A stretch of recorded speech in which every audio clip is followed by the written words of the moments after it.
පැහැපත් උදෑසනක නිල් පැහැති මුහුද අසල සිටගෙන සොෆියා තම සිහින ගැන කල්පනා කරමින් සිටියා.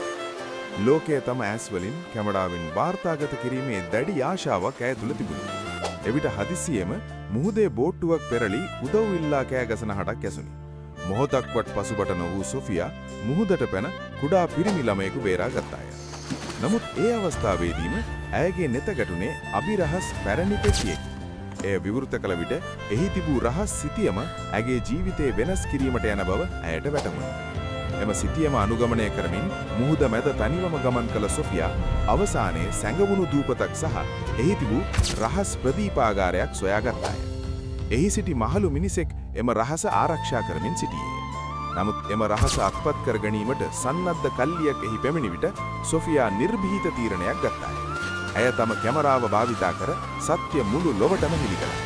අවසානයේ සාමාන්‍ය තරුණියකව සිටි සොෆියා ලොවම දන්නා ලේඛිකාවක් සහ නිර්මාණකාරිණියක් බවට පත්විය. නැවතත් එම මුහුද අසලම සිටගෙන ඇය මෙසේ පැවසුවාය. මම සිහින මැව්වා පමණක් නොවේ. මම එය ජීවත් කර පෙන්නුවා. සොෆියා වෙනුවෙන් අපිව සබ්ස්ක්‍රයිබ් කරන්න.